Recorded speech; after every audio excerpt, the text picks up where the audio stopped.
Okay, so this is our second video, so we're going to talk about mixing. So any time a mixing circuit where we're trying to bring multiple signals together is based on a summing amplifier. So if we have a summing amplifier here, so we've got 2-channel, and we'll go for a 20k there, a 10k there, and a 4k there. And we'll do this slightly differently, so we'll have a wiggly signal there, and we'll have a DC signal there.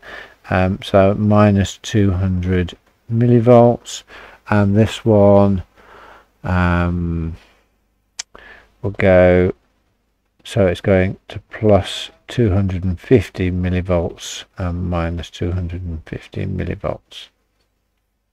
So we've got a circuit like that. Now our summing amplifier here, we can calculate the voltage out, and it's nice actually to do it in separate stages. So if I look at channel 1 to start with, and then look at channel 2. So we've got channel 1, we've got just on its own, we've got our voltage out is going to be minus RF over Rin times by V in. So we're going to have 20k over 10k minus sign because it's an inverting amplifier, so that's going to be a gain of 2, isn't it, times by our 250 millivolts. So therefore that's going to give us 500 millivolts. So we're going to go here plus and minus 500 millivolts out at any one time, an inverting amplifier. If we look at channel 2, and I've just put a DC signal into channel 2 just to make it different, so we've got 20k divided by 4k times by minus 200 millivolts, so 20, so a gain of 5 times 200 millivolts gives us, in this case, because it's DC, it's going to be plus 1 volt. Okay, so if I wanted to then look at that on a graph, so just bear with me, I'm just going to pause the video just for a second so we can look at it on a graph. Okay, so I've just drawn a little graph just to help me out. So what have I got on this graph? So I've got my channel 1, my original input signal on channel 1 there as it's going up to 250 millivolts, and then down up and down. Okay, a bit shaky at that point there.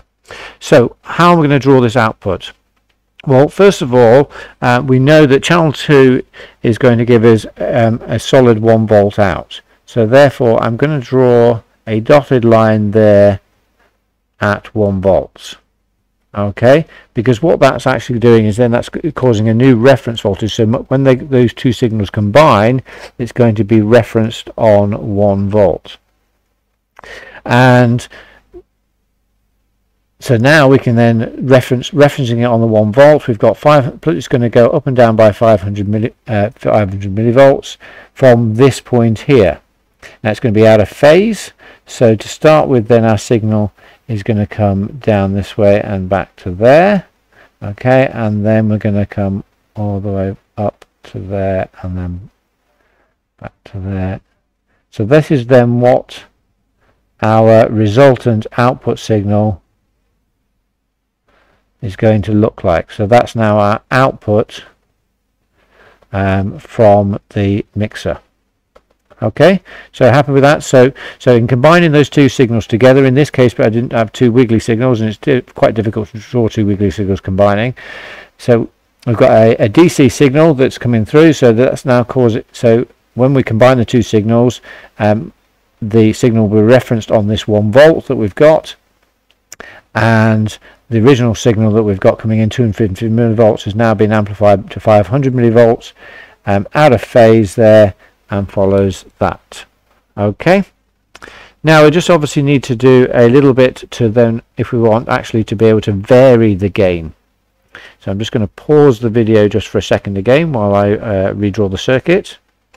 Okay, so now I've redrawn my original circuit, so I copied it, and I want to create a variable gain mixer. Well, if we just take one of these here, so say with the, on channel 1 here, we want to vary the gain. Channel 1, that it's already got a gain of 2. We want to gain it. We want to vary it from 2, or minus 2, I should say, down to minus 1. Then all we have to do then to amend this circuit here is if we put a resistor, a variable resistor here on the input.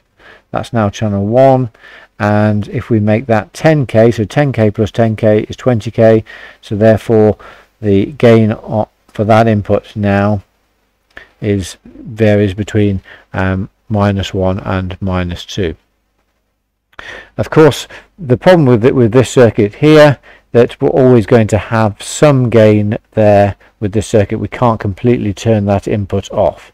If we wanted to turn that input off completely, then what I could do, and we'll ignore the fact that it was a DC. If we wanted to turn the input off completely, we'll show this on channel 2. There's channel 2. Take that down to 0 volts, and we'll take that to a potentiometer. So that potentiometer, by varying the wiper up and down, will allow us to vary that input voltage there, so we either get nothing through or we get all of it through. Okay, and that will do us for mixers, I think, because then we'll go on to a biggie, which is going to be looking at our active filters.